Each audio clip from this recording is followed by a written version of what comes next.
নমস্কার, শুভ সকাল। আজকে মায়ের শুভ জন্মদিনে আমরা সবাই উপস্থিত হয়েছি রামকৃষ্ণ মিশন দুর্গাপুরে। তো এই যে মায়ের দর্শন করুন আর মায়ের আশীর্বাদ নিয়ে আমাদের আগের দিনগুলো খুব সুন্দরভাবে কাটুক এই ইচ্ছা রেখেছি। তো বন্ধুরা, আজকে রামকৃষ্ণ মিশন দুর্গাপুরে এসেছি। আজকে মায়ের শুভ জন্মদিন, আর মায়ের শুভ জন্মদিনে আমি নিজের মায়ের সাথে এসেছি। তো এই হচ্ছে আশ্রমটা, এটা দুর্গাপুরে আছে। তো অনুষ্ঠান শুরু হয়ে গেছে, দেখতেই পাচ্ছেন সবাই এসেছি। কিছুক্ষণের মধ্যে আমরা ভোগ প্রসাদ গ্রহণ করব। তো চলুন আপনাদেরকে আশ্রমটা দেখায়, আর সব থেকে আগে মায়ের দর্শন করুন, মায়ের আশীর্বাদ নিই। তো জগজ্জননী মায়ের আশীর্বাদ নিয়ে আগামী দিনগুলো আমাদের যেন ভালো কাটুক। নতুন বছর আসছে, 2026-এ আমরা প্রবেশ করব। তো মায়ের এই শুভ দিনে, শুভ জন্মদিনে ওনার আশীর্বাদ নিয়ে নতুন বছরটা শুরু করব। তো চলুন আশ্রমটা একটু ঘুরে দেখি। আর এখানে কিছু অনুষ্ঠান হচ্ছে।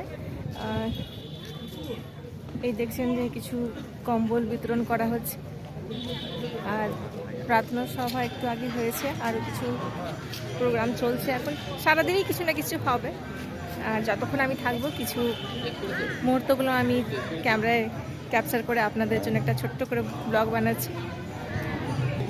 বন্ধুরা, এটা হচ্ছে বুক স্টল, যেখানে নানা রকমের ঠাকুরের অনেক রকমের বই আছে।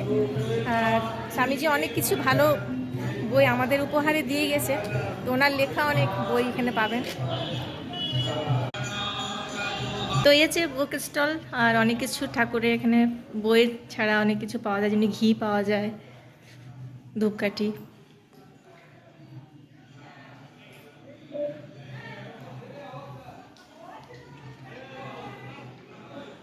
জুতো রাখার জন্য নির্দিষ্ট জায়গা করা হয়েছে। জুতো ঘরে জুতো রাখবেন না, মন্দিরের সামনে ওইভাবে জুতো রাখবেন না। যারা রেখেছি জুতো রাখার জন্য নির্দিষ্ট জায়গা করা হয়েছে।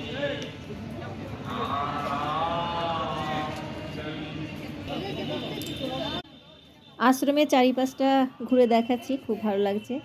এটা সারদা ভবন, আর কিছুক্ষণের মধ্যে ভোগ প্রসাদ এখন আমরা গ্রহণ করব।